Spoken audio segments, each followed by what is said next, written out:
And welcome, Hoosier fans, to another victorious episode of the Assembly Call. As tonight, your Indiana Hoosiers defeat a depleted Minnesota Golden Gophers squad 80-56 at Simon Scott Assembly Hall in a game where Indiana once again jumped out to a nice lead and then really extended that lead in the second half, played very well against a team that they should dominate.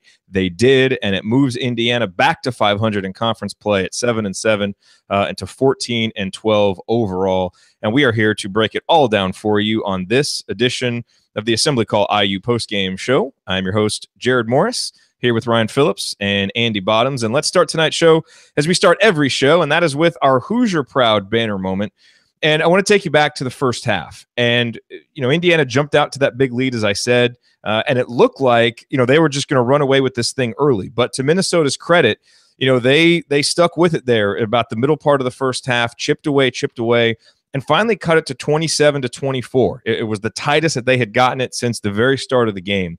And that was at about the 5-minute mark. And that led to a just terrific sequence from Devonte Green that essentially pushed the lead back out, and Minnesota never really challenged again. On one possession, Devonte Green drained a three-pointer after Indiana did a really nice job of working the ball inside, got it into Juwan, who found Devonte, wide open at the top of the key. He drained it. That was actually his third kind of big three-pointer of the first half, because there had been two previous possessions where Minnesota had cut it to 5, and Devonte had ended the little Minnesota run with a three-pointer. This one, it was even closer because it was 3. But that 3 was a big one. And then on the next possession, Devonte grabbed a tough defensive rebound, took one dribble, and then lofted a beautiful one-handed outlet pass about 55 feet just in the perfect spot for Juwan Morgan. Andy was probably having visions of Nick Foles as that pass came down by Devonte Green. And it was a great play by Juwan Morgan. It was a quick 5-0 run. It was 32-24 at that point. That ignited a 12-5 run to end the half. Indiana pushed the lead back out to 10 at halftime, and then used a terrific stretch at the start of the second half to end it and put it away for good. But that sequence right there, where Minnesota got it to 3 and Devonte Green made 2 huge plays to push it back out, is really indicative of kind of the new leadership role that he has on this team and the new responsibility for production that he has to make big plays in key moments. He made them, and Devonte had a great first half, 17 points, 4 assists, 3 rebounds. The other guards only 7 points and 1 assist. So, that first half, Devonte really carried the backcourt. He was tremendous, and those 2 plays in particular really showed his great play. Our banner moment, as always, brought to you by our friends at Hoosier Proud, an Indiana-based t-shirt and apparel company that is by Hoosiers for Hoosiers. If you are wondering why you should check out HoosierProud.com, I will give you a few reasons. Number one, their designs are outstanding. And for any apparel company, that should be the number one reason why you check them out, is they have great designs. And so if you go to HoosierProud.com, you will, of course, find our official Assembly Call t-shirts. They also have officially licensed Indiana gear as well, basketball shirts, the great AJ Moye shirts that we were telling you about earlier this year. They've got football-themed shirts, soccer-themed shirts, a lot there to choose from for the IU fan. And then also they have their flagship designs, these really unique, interesting designs inspired by elements of the Hoosier State. All of it there for you at HoosierProud.com. And another reason to go there and to shop is that you're supporting Indiana-based charities, because HoosierProud.com donates a portion of the t-shirt sales to specific Indiana-based charities. And you can find out what those charities are at the website. And of course, it's always nice to save money, and you save money at HoosierProud.com when you use the promo code ASSEMBLY, ASSEMBLY. They will give you 15% off of your entire order. So go to HoosierProud.com, use the promo code ASSEMBLY. Again, it is HoosierProud.com. All right, well, it is time to move the ball, find the open man, and get some opening thoughts from the rest of our team. And we start with the Bottoms line, brought to us by IUtickets.shop. Andy? Well, outside of the potential Colin Hartman injury and the abomination that was this broadcast, I think it was a pretty perfect night of basketball for IU. It was another really strong defensive performance. I think 0.82 points per possession, at least the one I'm looking at, harassed Nate Mason into 6 of 20 shooting from the floor. But for me, it was really the way they came out in the second half. I think that kind of carried over what you talked about, Jared, from the first. It was a case where they had seemed like they were pushing the lead up, got a little sloppy there toward the end of the half. Both teams did, fouling guys on 3-pointers, and but really came out and just took away any hope that Minnesota had right away in the second half. Went to the basket. I think it was a combination of Morgan McSwain and Devonte all got layups within the first few minutes and basically forced Pitino to take a timeout. And IU didn't make a field goal that wasn't a layup or dunk until about 4 minutes left in the second half when Robert Johnson hit a three. I mean, they were just, it was a parade to the basket, partly because IU was just intent on getting there, partly because despite what the announcer said, I didn't feel like Minnesota was really playing all that hard once they really started to get blown out. But yeah, I mean, Johnson's three-pointer actually with 3 minutes left. So, I mean, they went almost 17 minutes of the half, making, I think, 15 and made 15 layups or dunks in that time. And obviously for a team that struggles to shoot the ball from the outside, if you can make that work, it's it's hard to go against that. But I thought they just did a really good job of attacking Minnesota, really wore them down, took advantage of their lack of depth, and really just took away any hope at the beginning of the half and continued to just beat it out of them the rest of the game. And now we go over to Ryan for Ryan's rant, brought to us by thebiglead.com. Ryan? Here's what I'll say. 21 assists on 30 made field goals. I think that's a huge storyline tonight for Indiana. And I wrote it on Twitter, and I'll say it here. Given the way this team has improved since January 1st, if Archie Miller can get Indiana level recruits and get them to buy into the system, he's going to win a national championship in Indiana. I mean, this is what we've wanted from Indiana for so long. Active defense. They just choked the life out of Minnesota. I mean, there was nothing they could do, and they've done that to several teams this year. It's not just, since the beginning of January, this team is completely different and is playing on a different level, and it's so obvious. And if you had one or two guys who were a little bit, higher level players that could make shots consistently and create offense consistently, you would have a much better basketball team. But once this system is implemented for a full year, and once he gets his own players in here, this is going to be, he's going to be the guy. He is the guy to take Indiana to the next level. I have no doubt about it right now. I think early in the season, it was sort of like, let's see how this goes. I have faith in him, but let's see how this goes. I believe it right now. And I think he's the guy. And man, the turnaround it's not wins and losses. It's how this team is playing and what they're doing. And it's just so impressive what he's been able to do, considering injuries, considering a lack of, high-end talent available. These aren't all top 50 recruits. These are guys who, aren't those next level guys. And if he can get a couple of those, this is going to be a really, really good program in short order. And if Clifton Moore can start making turnaround jump shots consistently, oh man. Yeah, I know you were salivating over that. By the way, I want you all to know Ryan was so enthusiastic about the point that he just made that he tweeted it and texted us the tweet. Yeah, of course I did. Wow, both of us are clearly on Twitter because we tweeted in the game. I can't risk you guys missing it. That was a point that needed to be seen. It's potential that we had stopped following you at some point during the season. So I understand. That was great. Why you'd go that route. I wouldn't be shocked by it. I like it when someone is that passionate about a point that they're going to make. It's awesome. It's awesome. Well, I also wanted you guys to see it before the show so you could, comment. So we wouldn't be so wowed that we were just speechless. Yeah. And didn't know what we got a show to do. We got a show to do. You guys can't be stupefied. I just wanted you to have time to process it. That's fine. Yeah. You're listening to the Assembly I'm doing Call. this for you guys. This is a courtesy. I'm Jared Morris here with Ryan Phillips and Andy Bottoms, clearly in a jovial mood here after Indiana's 24-point win over Minnesota this evening at Simon Scott Assembly Hall. Not even the most atrocious and insulting broadcast could bring us down. We'll talk about that later in the show because that was absolutely awful. But let's talk about a lot of the good from this game for Indiana. And let's start with Devonte Green. I mean, he has been a headline story the last few games. His progression as Indiana's point guard has continued, and it continued tonight. And Ryan, you mentioned the assist. That was clearly a key for Indiana coming into this game. Archie Miller, talked about it in his press appearance earlier. He talked about it, on the pregame show today, how important that was. And, I think I put the stat in the post-game email after the last game. But if you look at Indiana's assist rates over the last 5 games, they basically track with Devonte's playing time because the assist rate has been way up in 4 out of the last 5. And the one game it wasn't was against Purdue when he only played 4 minutes. Well, tonight, Devonte had 7 assists total to go with the 19 points that he scored along with the 4 rebounds. And the offense just really seems to have another level when he's out there with the ball in his hands. And overall tonight, Indiana with an assist rate of 70%. And, we've talked about it.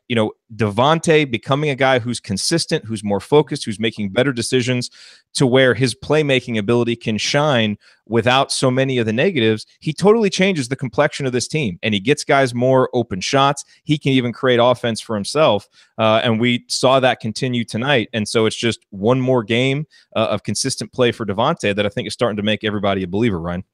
Yeah, this is why you can't give up on guys quickly. You got to give them a chance to play and develop and start to sort of, grow into things. I mean, you got to remember he played last year, but he didn't play in long stretches. He didn't get a whole lot of time. And even when he did have, good minutes in a game, it wasn't like it was consistent. And you've got to get these guys experience in the college game if you want them to improve. I mean, look, if you're going to be a team that has a lot of one and dones, then, or something like that, then yeah, if a guy doesn't play, then you got to bench him. But a guy like Devonte, who's clearly going to be a guy who's around for a long time, needs to get a chance to develop and get a chance to make mistakes and learn from him and see tape on, bad things he does and realize that he has some bad habits. I mean, you can't do that just in practice. You need to kind of get in a game and find your limits and then find where you need to raise your game. And that's what he's done. I mean, give him credit. I mean,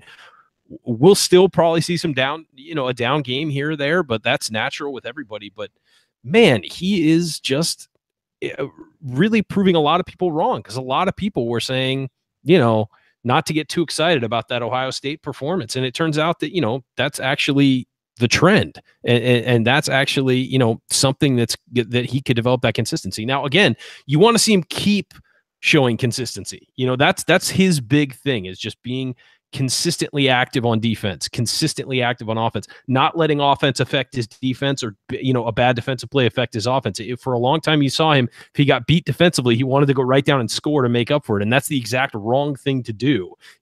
Get work within the system, use your playmaking ability and make stuff happen within the system for other players and for yourself. But at the same time, always stay on the level and always kind of keep your head about you. And he's really done that the last couple games. And he's really become a guy who can do a lot of things on the floor. And you got to love it. You got to love watching a guy who had trouble get better and develop and become, a better player. And that's the fun of college basketball. That's the fun of sports, is watching a guy who didn't play well overcome his shortcomings, become a better player. And he's a great story right now, because beginning of the year, he was the guy everybody was doing the old damn it Devonte. That's who he was. And he was the Troy Williams, the good Devonte, bad Devonte. And we're seeing it right now. We're seeing consistency. It also makes me think, while we're lauding Archie Miller for the defensive improvement, I think we need to talk about kind of the long view that he's taken with Devonte. Because you remember back in the preseason, he was very, very positive about Devonte, talked about how he had some city in his game, but, mentioned all the things that he could do. But, we saw some games like the Purdue game where he only played 4 minutes, like the Wisconsin game where he only played 10, like the first Minnesota game where he played 13, where it seemed like he had a really quick hook and no patience with Devonte. And I think some of us were wondering, maybe, okay, is Archie giving up on him a little bit? Is this not going well? Is there something there?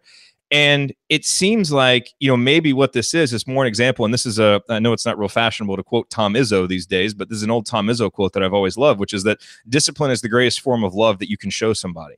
And, I just wonder if Archie has had such a quick hook with Devonte to not stand for any of the nonsense, to help teach him, what is acceptable, what isn't. And now if we're seeing that come to fruition, and if we're seeing a guy who's been dealt some pretty harsh lessons by his coach this year, who's finally starting to get it, without being in practice, we don't know. But as I just kind of think back to how this season has gone and think about the progression, Andy, that's kind of what's coming to mind. And, look, Archie was a successful guard himself, coached a really successful point guard at Dayton. He knows what he's doing in this regard. And I think we all hope that Indiana's guards would show progress under Archie. And, while the other three have been up and down and struggled some, Devonte really coming into his own here. Al Durham is playing better too. Yeah. I'm sorry to jump in there, but you got to mention Al Durham. I think he's played really well lately. I mean, but not on the level of Devonte. I mean, Devonte is changing what this team is capable of. Of course not. But I was also playing 10 to 15 minutes a game. But when he's in there, you're not noticing bad things. And for a while, it looked like he hit that freshman wall, was really just doing nothing. And, you're starting to see him sort of get acclimated to it again, too. So, I mean, you got to give him credit. You got to give the kid credit for playing better. Yeah, I mean, I think with Devonte was funny. Even he made that turn right before he got taken out at the end of the game, and it was just at that point the game had kind of devolved a little bit, and even that he was kind of giving him a little bit of a hard time about. But I think that kind of relentlessness of being able to drill that into him has it's hard to argue with the results. So something he did has certainly worked with him, and just you mentioned this. I think you tweeted this out in the first half, just about how many times you noticed his patience and how much that's changed. And I think that was even true with shot selection. I mean, he shot the ball really well in the first half, made 4 threes. He only missed 2 shots for the game. One of those was a heave at the end of the shot clock. So it wasn't even he didn't take a high volume of shots. He just took good shots that were within the flow of the offense, and then by the same token, really worked more in the second half and got other guys involved even more. I think he only took 1 or 2 shots in the second half, and so just continued to do well. And I think defensively, we touched on that after the game against Rutgers about how well he played against Corey Sanders. I thought he did a great job tonight. 3 more steals, and I thought he and Robert Johnson, Zach McRoberts did a really good job of putting pressure on the perimeter, because that was really where Minnesota wanted to really initiate things and had guys that could score. So I thought he did a good job. And the other thing I noticed, I guess from a maturity, patience, whatever kind of standpoint, Isaiah Washington, is a New York City guy as well, or at the very least a New York guy.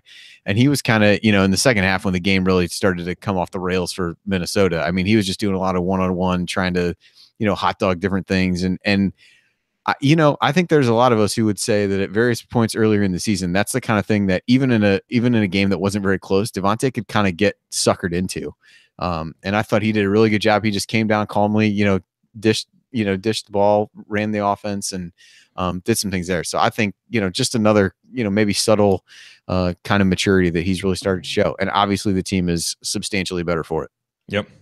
All right, coming up on the assembly call, I will point out tonight's meaningful moment that you might have missed, and we will go inside the numbers, and we'll also talk about any other text messages that Ryan has sent us with links to his tweets. That is all next on the assembly call. Stick with us.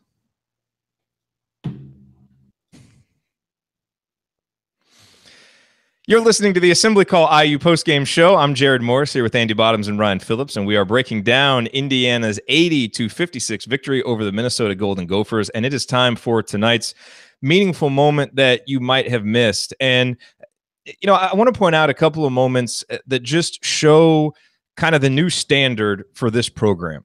One came early, 17 minutes left in the first half. It's 7-2.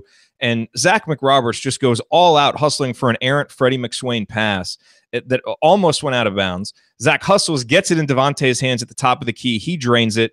It's 10-2 early. And that shot really felt like a dagger early. And I know that Minnesota ended up coming back and making it a 3-point game, but that run that Indiana made early really came out and staggered kind of a wounded opponent. And a lot of that, the early stuff happened. Obviously, making some early threes helped, but the hustle from guys like Zach McRoberts was really key. And then I think you go all the way to the end of the game, right? Okay, why are we making plays like that 3 minutes into the game? It's because Archie Miller won't stand for anything less 34 minutes into a game when you're up 24 points, because at the 6-minute mark, Justin Smith had this great dunk along the baseline. It was beautiful. And then the next possession, he comes down on the baseline again, turns it over. And he, kind of soaks a bit, doesn't run back on defense. And Archie just goes nuts on the sidelines, immediately takes him out. And I'm thinking, man, Indiana's up by, 22, 24, however much it is. And Archie just isn't going to deal with anything less than 100% focus and effort, no matter what. And, Andy, you talked about the turnover that Devonte had, same thing. And so, especially in a game like this, that type of blowout, when you're watching the second half, I love watching for those little things. Do guys still have attention to detail? There was a play where I think 3 minutes left and Juwan Morgan goes all out for an offensive rebound. Now, I'd prefer to not have Juwan on the floor up that much late in the game, but, that's all, well and good. I think Archie put some of the starters back in there when things got a little bit sloppy. But, to see that and to see Archie holding the guys accountable like that, even late in the game, up by that much, that's what I love to see from my coach. And that's why you're seeing this great improvement from Indiana, because they're not just playing for 25 minutes anymore. They're not playing for 28 minutes anymore. They are, much better able now to sustain playing harder, playing more focused, playing together, playing with the system the way Archie wants them to play, and it's because Archie's holding them accountable for 40 minutes, Ryan.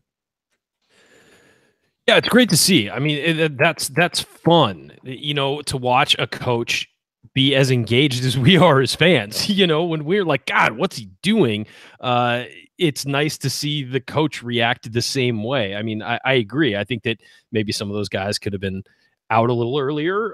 But at the same time, I think that Archie has a level of expectation for these guys that he, that is starting to come through, and you're starting to see, and it's extremely high. And that standard should be there. This is Indiana. It's not, Dayton.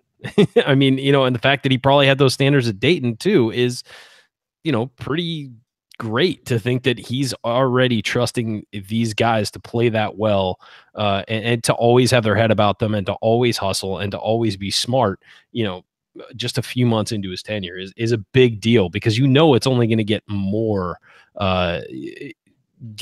harsh, I guess I could say, as things go on. But that's what you want. You want these guys out there hustling and playing hard the entire game, and regardless of the score. And I think that's a great quality for a coach to have. Yeah, and Andy, the other sequence that really jumped out, and you mentioned this a little bit, but that stretch to start the second half where, it's 39-29, and Indiana's clearly in control, but, if Minnesota comes out, if they score a couple buckets, now maybe you've got yourself a bit of a dogfight. Indiana comes out, first possession, McSwain to Morgan for the dunk, next possession, Devonte drives for the layup, next possession, Robert Johnson to Freddie for the layup, 6-0 run, 45-29, game over. And it seems like pretty much every game, our first possession of the second half is going to Juwan Morgan, and he's, making a layup or a dunk. But it's really nice to see the team, because you think back, back when Big Ten play kind of restarted, Indiana was really struggling coming out of second halves. And I think now they're doing a much better job of having a plan, especially on the offensive end, and getting good shots early in the halves. And so it was really nice to see that again, especially in a game like this, where you've got to reassert your dominance and make sure the other team knows that it's not going to be a game. Indiana slammed the door shut really quick. Yeah, I think that was, a big one. They've started well in other games and kind of let people hang around. I thought this was one of the best jobs they've done of really just, again, taking away all hope at the beginning of the half. And that was all just really by sharing the basketball. You mentioned the 2 assists on, within that sequence. Even the other basket by Devonte was just the result of a couple nice screens around the top, and he was able to get to the basket. And almost every basket that IU scored at the beginning of the half was, they were all layups, as I mentioned before, but nearly all of them were off of really good, unselfish plays and moving the basketball. And again, I think that's one way that this team can offset the fact that it's not going to shoot the ball very well, is by really moving the ball. And the correlation between games when there's a really high assist rate and how the team performs, and games when there isn't, is I would assume a pretty strong one. And when you look at that, you just, again, obviously getting dunks and layups makes it easier, but just those kinds of things really put pressure on a defense, and particularly, Minnesota team that doesn't have a lot of depth coming in. They really made them work and just wore them down by making them have to play everybody. There was no time where they could just kind of sit back and do something. And I think a couple times in the first half they settled for 3-pointers. That didn't really happen hardly at all in the second half. They only took 4 threes in total in the half, and so I thought that was really good, showing a little killer instinct, and they really never let off the gas, short of kind of a few possession stretch here and there in the second half. They were really kind of kept the throttle down as they went. You're listening to the Assembly Call, IU postgame show, talking about Indiana's victory over Minnesota. And guys, let's go inside the numbers. And breaking news here: the KenPom numbers have updated. I was kind of half wondering if Archie was keeping the guys out there a little bit longer just to make sure that we properly dominated Minnesota and helped the KenPom numbers a little bit. I'm kidding. I'm sure that he's not thinking about that. But we have to counterbalance the effect of the Indiana State and Fort Wayne games on the overall efficiency numbers somehow. And it looks like with the last 2 games, Indiana has done that, Andy, because Indiana is now 55th overall in the country in adjusted defensive efficiency, which may not sound great until you realize that, I don't know, a month and a half ago, we were in the 200s. So what's our rank right now? 55th, which is remarkable. And if you condense it even more, as we talked about on Assembly Call Radio, over the last 10 games, before this game, Indiana was 7th. So I can only imagine the impact this game has had on that. And then, Andy, overall in the conference now, Indiana 2nd in the conference in defensive efficiency, 0.987 points per possession. I mean, the improvement is remarkable. The improvement from last year to this year, and then within this season, just unbelievable. And I think goes to what you were just talking about, how Indiana wore Minnesota down.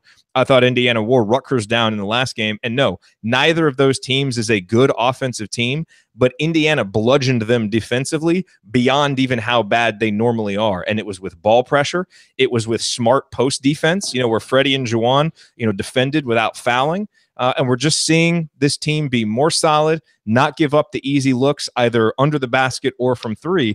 And it's becoming really, really fun, entertaining defense to watch. Well, one of the other things I noticed, and I think somebody pointed this out on Twitter, was about how if you watch the rotations defensively now compared to what they were in the beginning of the season, it's just night and day. And I think there was insane. There was one play where, Juwan went to double the post and they gave up a dunk or a layup. But other than that, I mean, the way they're playing ball screens and being able to just understand where they need to be and switching and covering for one another on the back end of the defense is just, I mean, it's staggering how different it is if you would go back and watch one of the early games. And it's just, I mean, part of that is time. It's been talked about. The pack line is not the easiest thing to learn. It's all going to take time to do. And you're starting to see, the fruits of that labor as these guys do it. But the ball pressure continues to be, be really big. And it's a team, Nate Mason has been in college for, just shy of a decade, it feels like, but, a really difficult guard. And they, again, they made him take 20 shots to get 18 points. And I thought did a really good job on him. And Isaiah Washington can get going. He's shown the ability to do that. And I thought they really made things difficult for him as well. He had, I think, 4 or 5 turnovers in the game in total. I'll tell you the other numbers that jump out to me on the stat sheet is Robert Johnson's line. And I know, you look at what Juwan and Devonte did. They both had 19 points. Devonte was 7 assists and Juwan adding 9 rebounds. But Robert Johnson, 11 points, 4 assists, 5 rebounds, 0 turnovers, only had to take 9 shots to get his 11 points, so he was efficient, 1 for 2 from three-point range. I thought he looked much more in his comfort zone tonight because he didn't have to be a lead ball handler. He didn't have to create a whole lot of offense for himself because he had a guy in Devonte to lean on. And when we've seen Robert Johnson at his best, he's had a good point guard kind of taking the lead, and he can play off of that guy and pick his spots to attack, find open jump shots. And I thought he did that tonight. I think if Devonte Green can keep playing like this, he makes Robert Johnson better, I think, and maybe the volume of shots and points won't be there, but I think he'll be more effective, and I think he'll just be more comfortable and confident in his role. Ryan, did you see the same thing, or am I making too much he looked very comfortable. I think it's clear at this point of his career, and there's nothing wrong with this, so I'm not saying this to denigrate Rojo, Andy, back off. But I think it's clear that he's just more comfortable being Robin than Batman. I mean, like especially in the backcourt. And if somebody else can take that attention and pressure off of him, it just, he can sort of fill in the gaps where he needs to, but he's not relied on to do big things. And 11 points were all he needed to do. 5 rebounds, 4 assists, as you said. I mean, that's kind of his comfort zone, scoring 20 points and, trying to light it up and be the lead scoring guard or just the lead, ball handler, as you said, is not what he does. And that's probably why he played his best year when Yogi Ferrell was playing his best year. So I think that you're right. And I think that when you lower the load on him, he actually plays better as opposed to relying on him more. And some guys it's the other way around. They get more pressure and they get more responsibility and they feed off of that. He just doesn't seem to be that guy, and maybe it's his personality, maybe it's just the way he's built. But I do think that he certainly looked better tonight when there was no pressure on him. A few other quick numbers of note, Andy, and then I want to know what else jumps out to you. Turnover percentage for the Hoosiers of 17.6%. That's basically their season average. So, kind of right at what they normally do. Yeah, and that's what I'm saying. Late. Yeah. A lot of it happened late. So they were actually better taking care of the ball. The rebounding numbers just kind of ho-hum. Hoosiers didn't really do a very good job on the offensive glass, but they clearly didn't really need to on a night like tonight. And then free throw shooting after a solid start, Indiana finishes at 60.9%. So yet another game. It feels like every game the free throw percentage is going down a little bit more, and it happened again tonight. It's obviously not as big of a problem in a game when you win by 24 and aren't really challenged, but this team is playing better. They are almost assuredly going to have some tight games against Nebraska and Ohio State and in the Big Ten tournament. Still got to get that fixed before you really start feeling confident about this team beating a good team in a close game. Andy, what else jumped out to you from the stat sheet? Well, I mean, if you look at Minnesota's shooting percentages for the game, they were 30% in the second half, 33% overall from the floor, under 30% from 3-point range. Again, just speaks to the defense. IU had 6 blocks and 9 steals. We talk about. I'd be curious to go back and look at some of the numbers of that as well. Just kind of the combined number in those and how reflective of that is of when IU plays well. That's a big one. We talked about the assists already. 21-4 in assists compared to Good Lord, compared to Minnesota. And so I thought those things were big. The second chance points, I think, is as you mentioned with the giving up some offensive rebounds. Minnesota also missed a ton of shots, so maybe more to go around. IU is up to 12th in the conference in 3-point shooting after solid going this evening at 38%. Hey, you take what you can get. No, I thought those things were good. And then if you just to kind of circle back to Robert Johnson, again, plus minus for a single game, not ideal, but he was plus 32, which was the best on the team in 30 minutes of action. So I think that speaks to what he was able to do. And he has continued to really play solid perimeter defense. He spent a decent amount of time on Nate Mason, did a really good job, similar to what he helped out on Corey Sanders, and I can't remember the other guy in Rutgers' name that he guarded a lot. I thought he continues to really just kind of fight through screens, and I think some of that ability to not shoulder as much of the load offensively or feel that same responsibility, I think he can go more all out defensively as he's typically done over the course of the year. But I think there was always a part where you got to leave a little in the tank because they need him to score. But I thought he did a nice job there, and I thought he drove looking to pass a little bit more than he has. He had a couple nice assists to Juwan in the second half that were good. So I thought, as you said, a great all around game from him. But individual numbers wise, the other thing would be bench points, I suppose. 23 for IU. Justin Smith had 9. Al had 7. Newkirk had 4. So pretty balanced effort, as I guess you'd expect in a 24-point blowout. Yeah. All right. Coming up in the assembly call, we continue our breakdown of Indiana's victory over Minnesota. We need to talk about some individuals like Freddie McSwain and Justin Smith and Zach McRoberts, who really made some solid contributions tonight. That is next here on the assembly call. Stick with us.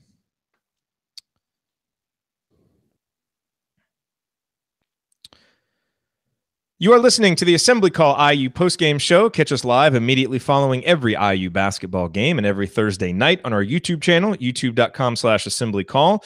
You can also view all of our live broadcasts right on our homepage at assemblycall.com. I am Jared Morris. I'm here with Andy Bottoms and Ryan Phillips breaking down Indiana's big 24-point victory over the Minnesota Golden Gophers as the Hoosiers get themselves back to 500 in Big Ten play with a chance to get over that 500 mark against Illinois in their next game. Guys, a few other notable individual performances, I thought. Andy, you talked a little bit about Justin Smith before, and we mentioned the one, pretty poor play that he had on the turnover when he didn't hustle back. But he had 9 points, and I thought finished well around the basket tonight. And this has been kind of a constant struggle for him. He's really good at kind of working that short corner and getting himself along the baseline into positions to score, but he has not been very effective this season at actually putting the ball into the basket or drawing contact. Tonight, he was 4 of 7, had a couple of dunks, especially in the first half on one, didn't get a foul call, but finished through contact nicely. And so, again, maybe a caveat for the competition because Minnesota, doesn't have a lot out there playing right now. But Justin looked a little bit more comfortable. And I think that's another area now, where you look at kind of on the margins for this team where they can pick up maybe an extra 2, 4, 6 points a game. Free throws are obviously one of them, but then just finishing around the basket. I mean, think about the amount of missed shots that Justin and Freddie have had over the past few games. If a few more of those start going down, that's really going to make a big impact for the offense. So I liked what I saw for the most part from Justin tonight, and hopefully this is a game he can build on, moving forward and carry some of that into the Illinois game. Yeah, I mean, he must just like playing against Minnesota, I guess. That was where he had his breakout game before. But yeah, I mean, he only missed 1 2-pointer. He took a couple threes that I thought were, obviously shots he can make that we saw in that first Minnesota game, but did not look good and probably weren't the best shots to take at that point in the game. But otherwise, 4 of 5 on 2-point shots. 4 rebounds is a big one. We've talked about his just activity level and especially kind of trying to compare him to Freddie. We made that comparison. I think on the radio show, so many things lately. I don't know that I know when we talked about what, but just him being able to just go out and be an energy guy, score around the basket, grab rebounds and things like that. So I think when you look at it that way, those are some things he really did well tonight, and hopefully a confidence builder for him. Yeah, what are you seeing from Justin, Ryan? I thought it was a good game for him. I really did. I thought that he looked to receive passes from guys tonight, where sometimes if you're standing out there, you just kind of have your hands at your side. You're just waiting for the offense to run through you. I thought he really looked, had his hands up, was sort of looking to get the ball as opposed to just sort of being a passive guy. And freshmen do that. They kind of wander through games at times, but he looked like he was ready to have a game tonight. And I thought he played very well. That's a great point. You like his activity level. I mean, that's the big thing about him. And I think that you can tell from him early in games how engaged he is. And again, he probably thinks he's fully engaged. It's just, a matter of realizing, oh, there's more that I can do. It's guys think they're giving 100% effort and they don't realize there's actually another gear they can get to. And you've seen that from him on and off this year. But of course, with freshmen, you're going to hit, some guys hit multiple freshman walls, or have like an off game. They're not used to the travel. They're not used to studying, staying up late, then going to bed and waking up the next day and practicing and then playing a game the next day. I mean, it's all a new world for them. And so I think we've seen some ups and downs from him. I thought he was really engaged tonight and really active, and he was looking to finish strong. I think that's a big thing for him. He had one sort of circus layup kind of thing that almost went in, but other than that, he was looking to just throw it down or get it right up on the rim as fast as he could and maybe even get fouled. And that's a positive because the biggest difference from high school to college and then from college to the NBA, it's finishing through contact. And we've mentioned that a lot. We mentioned that last year, the year before. I mean, it's something we harp on. You've got to finish through contact because you're not always going to get the call. And so you've got to be able to finish. And we saw him do that. You're right. That dunk where he finished through contact was the most impressive thing from him tonight, I thought, because he is kind of a longer, skinnier guy who's obviously going to get stronger, but to be able to have the mindset to go up and finish that really is a positive for me. Scoring 9 points, grabbing 4 rebounds. That's fine from Justin Smith right now. That's what we need from him. Andy, this was another solid effort from Freddie. He had 8 points. He continues to be one of the nation's most efficient rebounders, had 7 rebounds in 23 minutes, a couple of them on offense. He even had 2 assists tonight and didn't turn it over. So while he missed a few of those alley-oops, and again, you would love to see those go down because my goodness, I mean, this is a guy who's going to be scoring 10, 12 points a game. If he can just make a few more of those shots close in, he was good. This was not a game for Zach McRoberts where you can look at the box score and really tell his impact in 30 minutes. He only had a rebound and a turnover and a couple of fouls. And he put up one shot that was, I thought, pretty poor choice for a shot from him. But again, we know the kind of impact that he makes defensively. And I thought he played some really terrific defense on Nate Mason at times that really kind of, made things hard on Mason. But if someone had told you at the start of the year that Indiana would really kind of be crescendoing toward the end of the year with the McLineup as the new starting 5 and Archie Miller saying that it's basically the best lineup after all the crap that we gave that lineup last year. And I think it was warranted in a lot of ways because, I mean, the team was so limited offensively, but to those guys' credit, man, they have found ways to contribute while minimizing, maybe kind of the negative effect that they can have on the offensive end. And Freddie, with his offensive rebounds and, his newfound scoring, has really started to become even more of a force on that end. But, I mean, I can't think of something that has been more unexpected, and it is absolutely a credit to those two guys for playing so hard and to Archie Miller for understanding how to put them in positions to maximize what they do well and minimize what they don't do well. And I will eat as much crow as possible for all the negative things I said about the McLineup because they're the starters. They deserve to be the starters, and I don't see any reason why they won't continue to be the way they've been playing.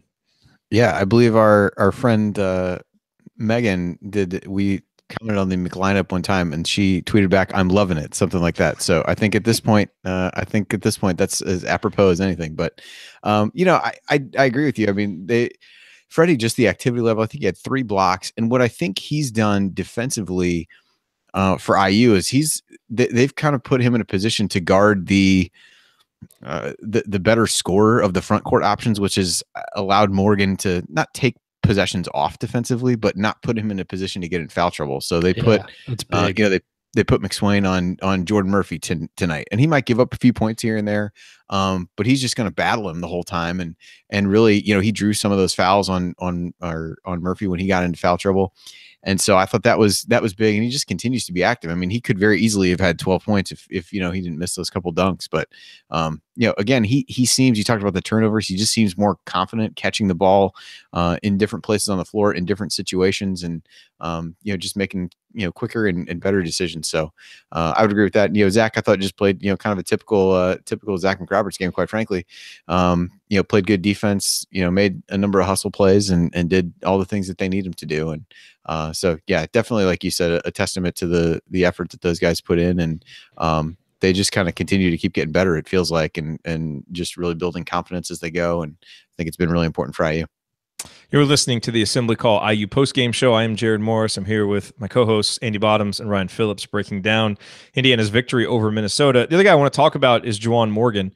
And here we are 37 minutes into the show. We haven't really talked much about him, and he had 19 points. I thought we promised not to do this, not to take it for granted. Well, I know. Again, it's kind of a compliment to him that he can have a game like this, and it's like, oh yeah, Juwan was awesome again. But here's what I do want to mention, because look, this is kind of what you count on from Juwan, and he was efficient, 8 for 13. The thing that I noticed tonight more than anything was I thought he made some uncharacteristically questionable decisions with his dribble. And, it was almost like he was kind of feeling his confidence a little bit and was trying to expand his game a little bit, and saw a couple of opportunities to push it and try and take guys off the dribble that he normally wouldn't. And look, he's good at it. He has shown that. I think maybe we saw the upper limits of that because he tried to be a little bit more creative off the dribble, and it led to some turnovers. And so maybe that was, the game. It was obviously not a game that was in doubt for very long. So I'm not going to make a big deal about it. But for a guy who has been so consistent, and where you're almost, can't say anything negative about him almost any game, it's almost refreshing to be able to pick apart something that he did wrong. It's almost refreshing that he screwed up. Well, it just reminds us that he's still just a man out there playing basketball. So. It's so funny because 19 points, 9 rebounds, 4 assists, 8 of 13 from the field in 31 minutes was. I mean, he was great. Honestly though, it was kind of a ho-hum performance. For Juwan, because you're expecting it, like you said. I mean, but it's, as you said, it's a compliment to him. We did that with Yogi Ferrell some in his final year. He was just so good. You're just kind of like, all right, let's talk about the other guys. I mean, tonight, and now we're overcompensating by referencing how we used to do that with Yogi all the time. Totally. Juwan, don't take offense to this, man. We did it to Yogi too. Yeah.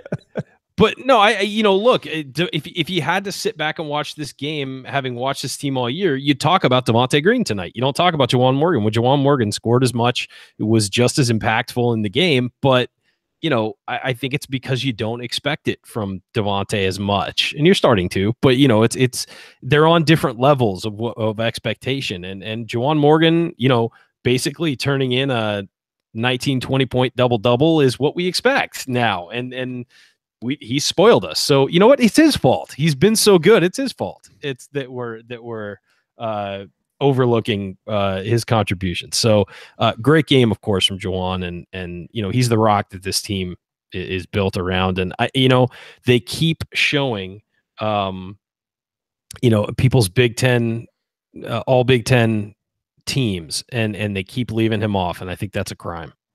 Hey, credit to Sam Vicini, who runs the podcast now for the Fieldhouse. He had Juwan as the sixth guy, like the last guy that isn't on it. And I think that's defensible. I think you can make a case for probably 5 or 6 guys along with Juwan, but he had him right there at 6th, which I thought was, pretty respectful for the kind of season Juwan.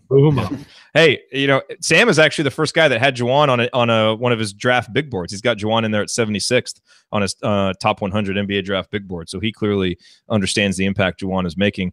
Andy, do we talk about the Clifton Moore turnaround jump shot now, or do I save that for my game ball? I don't know when it's appropriate to just put that one in your pocket and.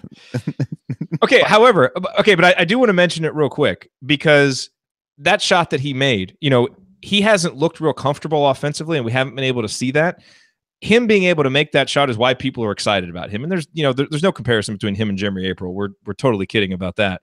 But the fact that he's a big man that can shoot like that. Of course not, because it's Jeremiah April. That's what I said, Jeremiah April. Oh, I thought you said Jeremy. No. I said it fast. I said it fast. But what I mean is, because I kind of all along have expected him to start getting more minutes and be kind of some offensive punch off the bench. And who knows if that'll happen. But again, that shot, I think, just a peek into the kind of things he can do that have people excited about him. But until he can defend a little bit better, seeing him in games like this where the outcome is no longer in doubt is probably all we'll see. Yeah, I mean, I think his usage thus far would suggest that's the case. But yeah, good for him to get some playing time and make a play. You never know when you're gonna need to turn to somebody, or how snake bitten you might get with injuries or things like that. So yeah, he definitely looked more confident in that than he probably did even when he's coming in some of these other games. I think the Rutgers game, he got a little playing time, but just didn't look very comfortable, and looked a little bit more so tonight. Last thing I'll mention before we get out and get to the next segment, Colin Hartman came in, played 5 minutes. What did you guys, have you seen any update on his injury? Because I know he left. Look, he was hurt his arm. I thought he was icing his wrist. Yeah, somebody said he was icing his wrist. So, man, why? Like, why can't he just enjoy some playing time without an injury? I mean, there's some guys you just feel so bad that it keeps happening to them, and Colin is obviously one of those guys. So I don't know. No real comment there. I feel awful for him, and I hope that it's not a serious injury and that he's able to finish out the last few games of the season. Anyway. All right. Coming up on our final segment of this edition of the Assembly Call, we will hand out our game balls. We will look ahead to Indiana's next opponent, and then we will deliver our final thoughts on Indiana's victory over Minnesota, which will absolutely include an excoriation of the worst basketball broadcast that I have ever heard tonight. That'll be my last call. You guys are free to talk about as much as you want in your last calls as well. That is next here on the Assembly Call. Stick with us.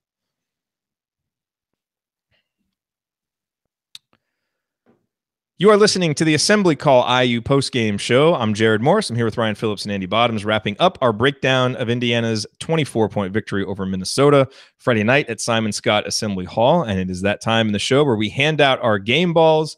Andy, you have the honors to go first. It's tough. I'm gonna go with Juwan, actually. I think it would be easy to pick Devonte, but I'm definitely overcompensating for not talking about him till later in the show. So I'm gonna go with him. I thought, the big thing for me was that he really got other guys involved early. All 5 of his assists came in the first half, and there was a time when things kind of bogged down when he was on the sidelines. And the offense can be a tough watch, even on a good day, but it's certainly a tough watch when he's not on the court.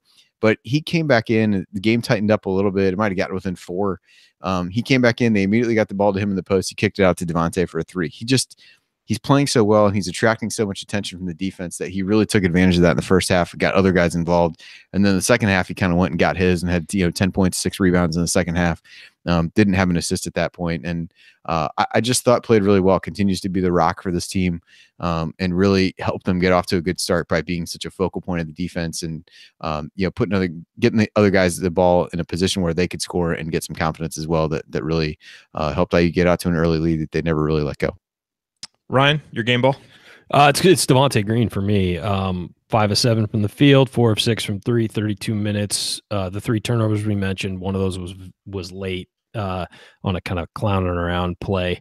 19.7 assists, 4 rebounds, another solid game for him. And the big thing for him, as we've said, is consistency. So I am breaking my Freddie McSwain streak and going with Devonte Green.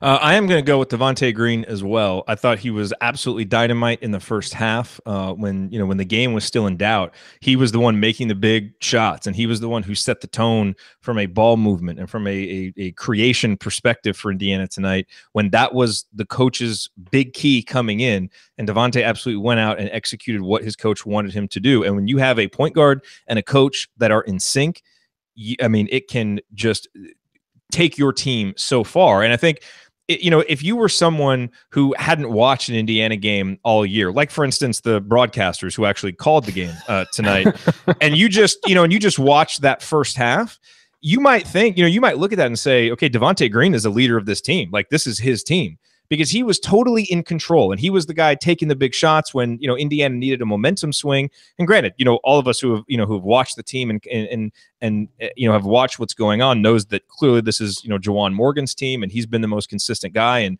Devonte is still, kind of in that prove it stage where, we're trying to get more comfortable with him. But my goodness, the more that he stacks these performances together, he's going to earn the trust of his teammates, of his coach, of the fans, everybody. And, we've always known that he's had this potential in him, because you've seen it in flashes. And if it continues to be consistent, it's kind of a cliche, but the sky's the limit for him. But most importantly, he changes what this team is capable of. And he changes even the complexion of the program next year, because now you look at the guards next year, and depending on who Indiana adds to it, you start to feel a lot better about what Indiana has coming back. So tip of the cap to Devonte Green for really turning his season around and really playing with so much more maturity, but not letting it remove the creativity and the greatness from his game that he has. So my game ball goes to Devonte. Andy, let's look ahead to Indiana's next opponent. The Hoosiers play Illinois. That game is on Wednesday evening. So look at this. We've got Saturday off, Sunday off, Monday off, Tuesday off. Holy moly. We have days off. Whoa. And you know what's great about it? We don't even have an episode of Assembly Call Radio in between. So there's like 4 days without a broadcast in between. Wow. We're gonna be rusty. So maybe we should do a practice show on like Monday, just to make sure that we don't get out of sync. But yeah, there's some good MEAC games on Monday night. We could probably get on after this. So the Illinois game, we remember Illinois from playing them up there. They play that frantic style of defense. Indiana handled it early, really struggled late. Even so, you just make a few free throws, you win that game. You look at, Ken Pom has it as a 6-point IU win, a 70% chance of victory. I think it's a game most IU fans are going to feel pretty good about, especially after the last two games. What is your kind of feeling about that, and how do you think that game might be different than what we saw in Champaign? Well, I mean, it's possible that Illinois will actually be called for fouls commensurate with the rate that they have been called for fouls over the rest of the season in that game, but we'll never, who's to say? Andy's clearly been hanging out with me too much. Yeah, well, obviously.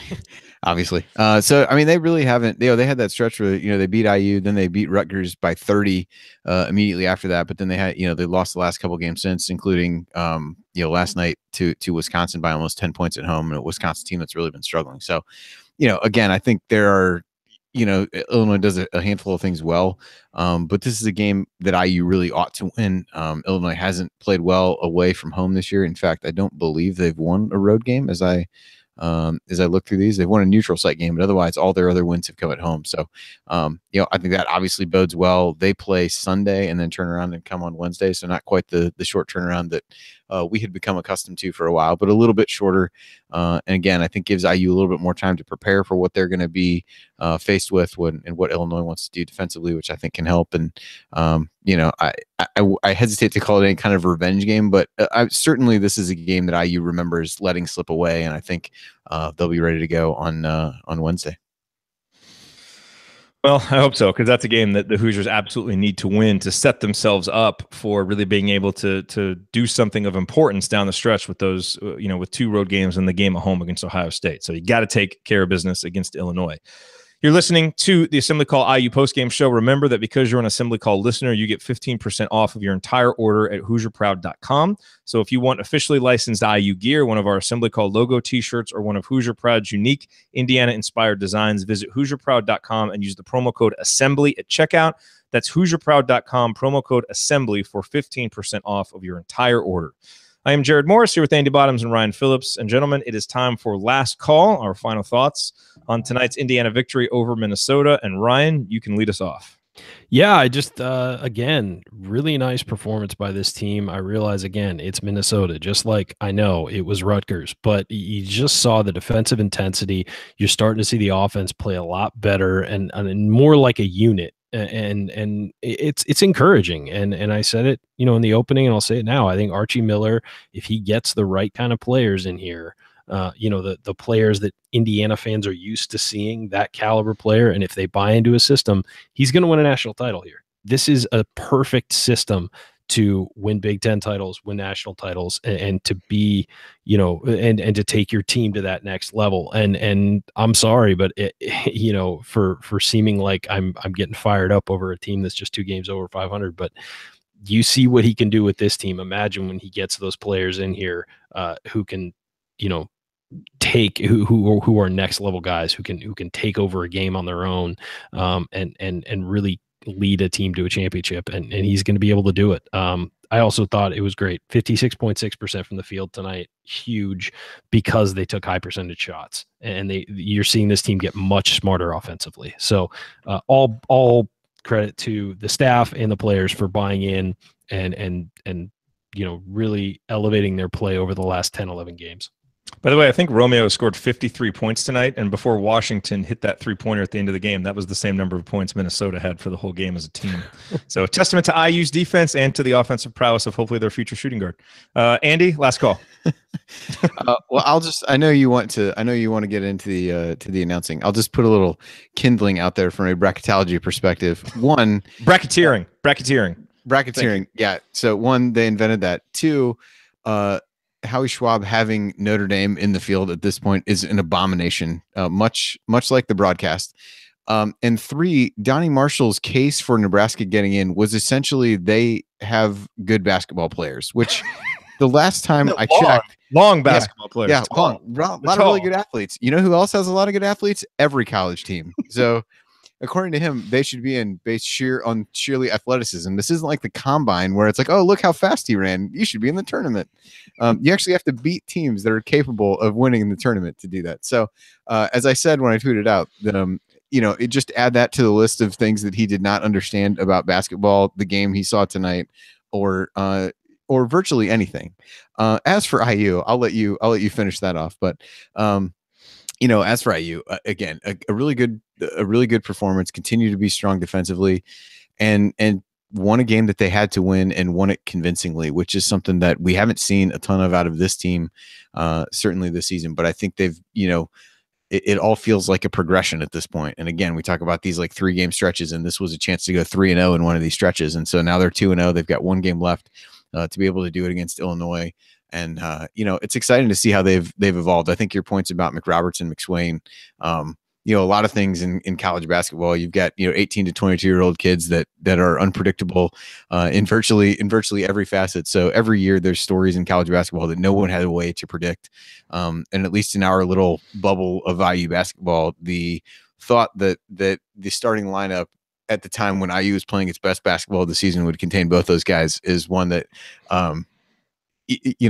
one that I guess now I would think maybe Donnie Marshall concocted before the season started that we would never believe would actually happen. But now, I mean, a true testament to those guys. And, this was just a fun game to watch. And I think they cut to Archie at one point during the game where I felt like he almost smiled because after a good sequence. No way.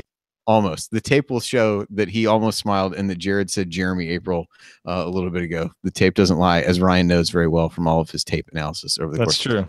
That is true.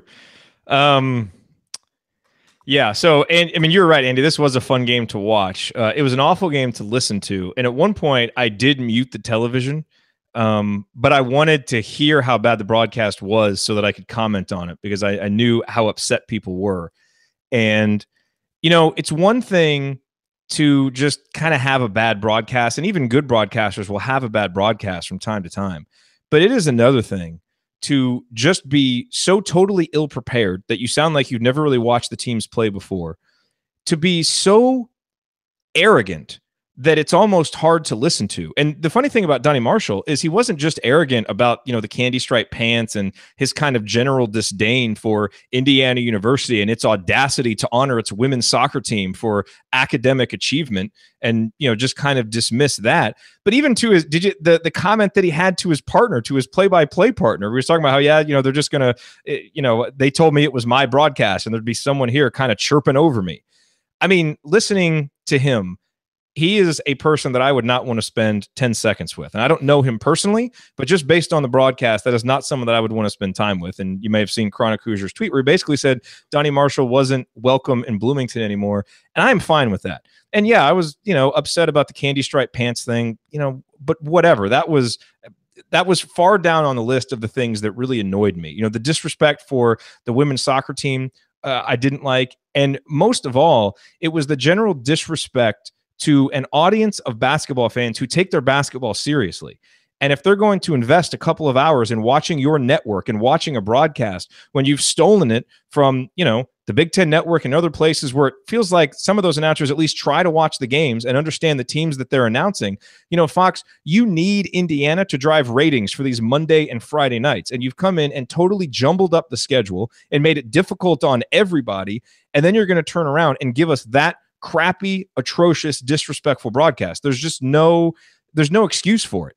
And I think it's not just Indiana fans that deserve better. Minnesota fans deserve better as well. So it was absolutely terrible. Donnie Marshall is probably the worst color analyst that I have ever heard do a college basketball game, and I hope we never have to hear them again. And I hope Fox is ashamed of themselves for putting that out there for public consumption, because it was terrible and it was an affront to everybody, obviously, who likes Indiana University. I mean, that is clear. But just to people who are good, well-intentioned, smart basketball fans that wanted to tune in and watch a nice, enjoyable evening of basketball, their awfulness became a sideshow of what should have been a pleasant night for Indiana fans, and that's terrible, and Fox should be ashamed of themselves. So I hope that I never have to watch that again. Anyway, as Bob Knight said, now back to the game. So wonderful performance by Indiana tonight. Again, it's a shorthanded Minnesota team. I much prefer playing them without Amir Coffey than with Amir Coffey. So let's continue to do that in the future. But it's really been impressive to watch the growth of these guys, to watch their connectedness. And you read some of Archie's comments, and it really sounds like these guys, while some of us may be analyzing the NCAA tournament chances and thinking there's not much of a chance, and talking about how they're going to have to do this, that, or the other to get on the NIT bubble and all of that, the guys in the locker room seem to feel like the sky is a limit, that they can do anything and beat anybody. And I love that. And I love the fact that they have overcome some of that adversity early in the season and are playing their best basketball at the end of the year, because we've seen too many seasons in recent history that went in reverse. And it's nice to be seeing this season that seems to be crescendoing here as we come toward the end of the year. So they got to keep stacking good performance on top of good performance, and beating Rutgers and Minnesota only goes so far, and the competition is going to get a little bit better from here on out. But I think there's a lot to be encouraged about, a lot to be excited by. Really proud of these Hoosiers, and just really looking forward to seeing them play again Wednesday against Illinois, because after these last two performances, I think it's fair to start expecting another good, solid performance at home. And then hopefully they can really get some work done against Iowa, Nebraska, and Ohio State to close out the year. All right, that'll do it for us on this edition of the Assembly Call IU postgame show. Remember that our live broadcasts immediately following every IU game are always available on our homepage at assemblycall.com and on our YouTube channel, youtube.com/assemblycall. And you can always catch up on demand anytime with our podcast. Just search for Assembly Call wherever you listen to podcasts. And don't forget, go to assemblycall.com/join to join our free email newsletter so that you get our 6-banner Sunday news roundups, as well as our post-game analysis emails sent the morning after every IU game. Thank you for listening. We will talk to you again Wednesday night. A long time until we will talk to you again. The longest break we've had in a while. We'll talk to you Wednesday night after IU Illinois. Until then, keep your elbows in and your eyes on the rim. And go Hoosiers.